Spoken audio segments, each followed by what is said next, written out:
everyone, welcome back to the channel. Thank you so much for tuning in.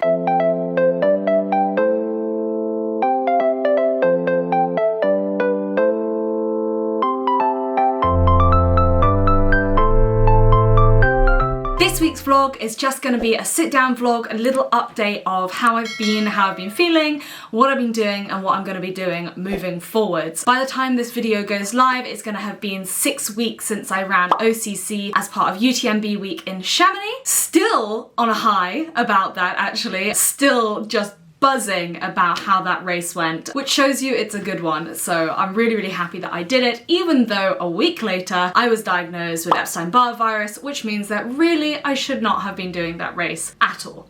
For sure. I wanted to give a little update of how I'm feeling because I do a lot of updates over on my Instagram account, especially my stories, but I realized that anyone who doesn't have Instagram or anyone who doesn't follow me over there may have missed out on all of these things. And on that note, if you do want to keep up with my day-to-day life, I would recommend going and following me over on there. In the meantime, like while I am ill, I'm not going to be doing weekly updates on YouTube unless I'm doing something exciting. They're more likely to be fortnightly just because there's only so much I can say. I'm trying to recover, please bear with me. Whereas on Instagram, I'm doing all sorts of different things. So come and follow me over on there. And also, the vast majority of you who watch my vlogs aren't actually subscribed to my videos. So if you do enjoy them, please do make sure to subscribe. It massively helps me, and I'm so nearly at 50k. And when I get to 50k subscribers, I'm planning on doing a giveaway of a lot of very fun things. So if you would like to see that happen, make sure to subscribe. Okay, so 6 weeks ago, I ran OCC and it pretty much knocked me for 6. I was absolutely exhausted afterwards. I had a couple of days of feeling pretty good, and then it slowly caught up with me, as I think a lot of these things do. As soon as your body knows it's allowed to relax, it really takes that. And it's certainly in my case, I am just on the sofa. There's very little I can do, and unless I have another race shortly after a big ultramarathon, I tend to allow my body that time and I don't try and push it. And especially with my diagnosis as well,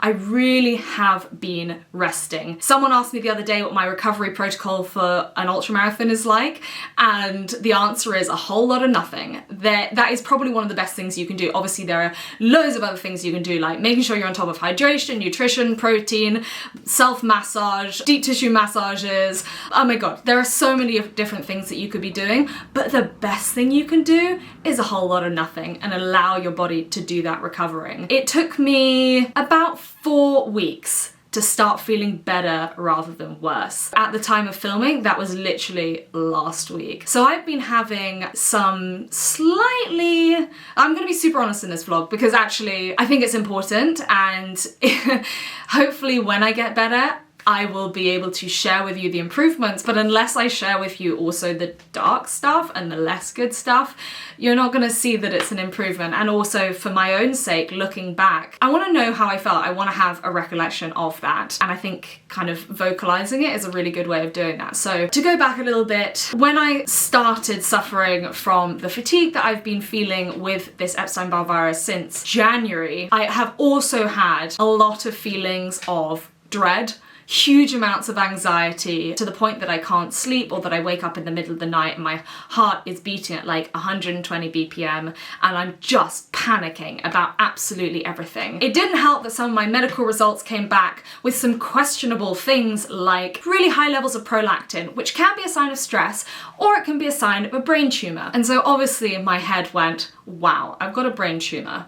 Great. And until I actually had a lot more doctor's appointments, I didn't really know that I didn't, hopefully, have a brain tumor. And the anxiety was basically making me catastrophize absolutely everything. And it wasn't until I started on antidepressants, which are also anti-anxiety, relatively recently, about 4 weeks ago, that I started to see improvements on that. And the knock-on effect of that has been better sleep, a better ability to work. Even though I've still got brain fog on my worst days, I'm no longer like wired and tired most of the time. I still get days like that where I literally can't concentrate on anything. I'm completely exhausted, but I can't sleep sleep because I'm really also like very wired. I've got a lot of adrenaline, all this kind of stuff that's basically preventing me from doing anything, including sleeping. So I've been starting to feel a lot better with that, which is great. I've also, for the last few months, started taking iron. My iron levels were not clinically low, so I wasn't anemic, but I was still iron deficient, and I actually wrote an article on this recently. So if you go to the NHS and you ask for a blood test, they will not flag you as iron deficient or anemic until you're at like 10 or 20, I can't remember the metrics, sorry, but of ferritin. And I was 40, but actually if you look at what coaches would like to see in their athletes, it's really anything above 50. And mine was also dropping. So in December it was something, then in April it was lower, and then in August it was lower still. So I realized, obviously, and that's a trend, it's a trend downwards. So I was like, okay, I've got to stop that, because even if it's not the cause of my tiredness and my fatigue, it certainly won't be helping. Also, as a vegan, as someone who doesn't eat red meat, I'm more prone to having low iron. So I thought that was a good thing to change. So I've been taking iron, I've been taking vitamin B12, which is implicated in a lot of fatigue, and I've been taking coenzyme Q10, which is something that was recommended for chronic fatigue, CFS, which is the long-term consequence of EBV if it isn't something that you manage or handle well, which is why I'm taking this so seriously, because it can be a few weeks of issues, it can be a few months of issues like mine has been, or it can be like a decade or 2 decades or a lifetime of issues, and that kind of depends on how you handle it. Although I've got to say, there is surprisingly, shockingly little information out there about the variables and what it is that you have to do to make this whole thing go away. So a lot of what I'm doing is just like, just in case, you know, in case it might help. Obviously a lot of vitamins, including iron, you don't want to take if you're not deficient. I'm kind of like being careful, but a lot of it is really just guesswork, which is why this vlog this is my personal experience. This is not me telling you what to do. I know a lot about running. I do not know a lot about EBV in the slightest. No one really knows a lot about EBV, and everyone has their own personal experiences if you have experienced it. I guess what works for me might not work for you, and completely vice versa as well. So there's been a lot of vitamin taking. There has been, oh yeah, and I've also been taking electrolytes every single day. For some reason I've been feeling crazy thirsty, just constantly, and on my worst days I am a lot more dehydrated, and I don't know if those things are linked or what, or if I'm just trying to get more energy from drinking a lot more or anything, but I've been taking electrolytes and I feel like those have been making me feel better. It might just be placebo, but hey, if it's placebo and it still works, then it works, and I'm happy with that. And I do feel a lot better, and like I said, this last week is the first week where I've started to feel like a normal human being again. I no longer have moments of complete panic and terror. I no longer feel the need to curl up in a ball and cry, which is good. You know that feeling like after an ultra marathon where you are completely depleted of energy, and I don't get this after every ultra, but some ultras I'm completely depleted of energy in the days after it, and like everything makes me super emotional. I've basically had that for 9 months now, so it's been a ride. It's been a wild ride. So in terms of exercise, I think I said in a previous vlog that I am not able to run very much. I was actually told by my doctor, I went to a private doctor after going and seeing the NHS, because they basically said, you've got EBV, congratulations, there's nothing we can do, which obviously wasn't super helpful for me, because it was affecting my social life, it was affecting my work, it was affecting my running, my enjoyment of everything. It was literally affecting like it is literally affecting every part of my life. And so I went to go and see Rhian McGregor, who handles female athletes and mostly eating stuff. I don't have any eating problems, but she is also incredibly knowledgeable in lots of other areas, including things like EBV. And I spoke to her, and she basically said, like, you can exercise, but nothing over zone 2. And when I spoke to my previous coach, Holly, who did actually have EBV,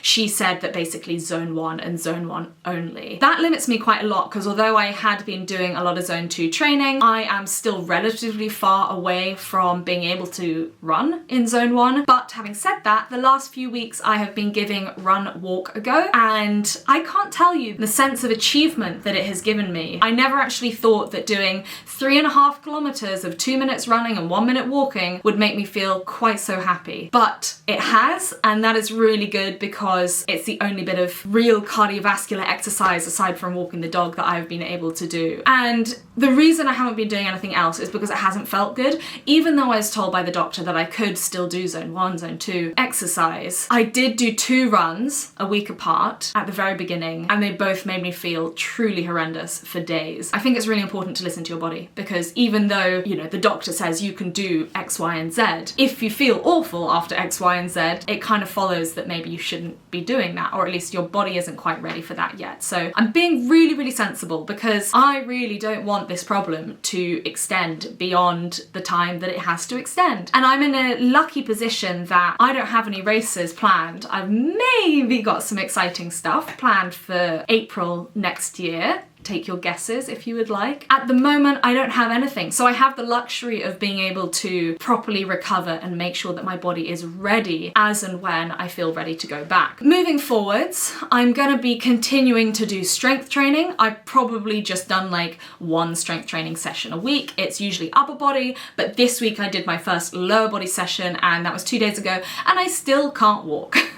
My muscles are definitely weaker. I've lost about 30% of my strength. I think most of that is neurological, just down to a lack of practice. So your brain gets used to certain movements, and the more you do them, the easier they become, because your body can recruit more muscles. And if you get out of the practice of that, then even if you've not actually lost any strength per se, then your body won't be able to lift as much weight, simply because your neurons aren't firing in the most effective way possible. So I've lost about 1/3 of my strength, whether that is down to losing muscle mass, which I will have done, or losing just basically being out of practice is unknown. But hopefully with even just 1 session a week, my body will kind of at least maintain some semblance of fitness and strength. And I think that's really important, so that actually when I get back to running, I'm not going to be super weak. My running moving forwards will continue to be just a walk-run strategy as and when I feel capable of doing it. I did feel pretty exhausted after my 3.5 kilometers, which I think it might have been like 5 kilometers, because I ran to the gym and then did like a few kilometers on the treadmill at a run walk strategy. I did feel pretty exhausted after that, so I think I will maybe just be doing like that once per week, maybe twice per week. Next week, so by the time this video comes out, it will have been 6 weeks since OCC and around 6 weeks since I had my blood test. So I will order another blood test, and hopefully the markers, things like prolactin, that were all off, and hopefully my iron as well, will have improved, and that will show me that what I'm doing is hopefully working. And the goal is basically that my nervous system just chills out a little bit, because EBV is like an autoimmune thing. It basically is just your body like freaking out about something that really is not worth freaking out about, because a lot of people have Epstein-Barr virus but don't have all these symptoms. It's kind of like an allergy in a way, like everyone is exposed to pollen, but for some reason some people get puffy eyes and a blocked up nose, and it's exactly the same with EBV. For some reason some people's bodies completely overreact, and you end up with fatigue, migraines, muscle aches. You can end up with like rheumatoid arthritis, oh my god, brain fog coming in, can't actually speak, and all sorts of other things. So it's basically your body being like, oh, what is going on? And hopefully with a lot of rest, that will ease off, and it will realize that there's nothing to freak out about. I am healthy, I am young, I am strong, and I can recover from this. And hopefully by the new year and by winter, I will be able to start training properly at an actual run and a little bit faster than I have been thus far. Maybe not the most exciting update, but I think it's really important, because I think so much of what we see on the internet is like, I was ill and now I'm better and this is how I did it. But hindsight is 2020, and if you don't see all the nitty-gritty of like what goes in between being ill and getting better, then you don't realize what a process that is. And it's exactly the same as being injured.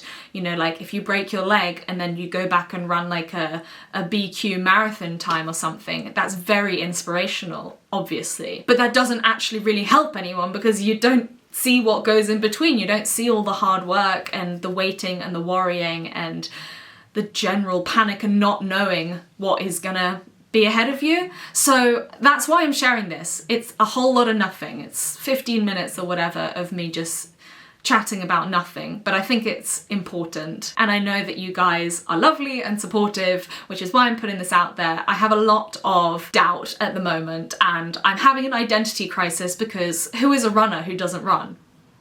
But I know the answer to that is there are a whole lot of runners who don't run or can't run for whatever reason, but that doesn't make them less of a runner, and I just keep reminding myself of that fact. So here I am telling you a whole lot of nothing, but I hope it's kind of useful for whatever reason. I know a lot of people will be going through all sorts of things at the moment, whether it's illness or injury or pregnancy or just busy work or whatever that means that you can't run at the moment. So my heart goes out to you because I know how stressful it is. Oh, and the doctor did say that my lack of running was contributing to my major anxiety, because I never realised how much I was not necessarily relying on running to manage anxiety, but how much it was as a byproduct of all the endorphins and all the happy hormones that were in my brain really helping my mental health, which is a good sign and that's a good thing, but it's also a great reminder that perhaps we should have other things that aren't just physical exercise that allow us to manage our mental health better, because at some point or other we might not be able to do this, and it's really important that we have other coping mechanisms that don't rely on being able to get onto the trails and go running. So that is it for this week's vlog. I hope you enjoyed it. If you did enjoy it, please do give it a thumbs up and hit the subscribe button. Come and find me over on Instagram, and don't forget to subscribe. I promise you I will be out there back on the trails as soon as possible, as soon as I possibly can be. I really, honestly, if you guys miss my trail running videos, you have no idea how much I miss my trail running videos. So we both have a lot of incentive to get back out there on the trails. But that is it for this week. Thanks again for watching, and I will see you next time. Bye!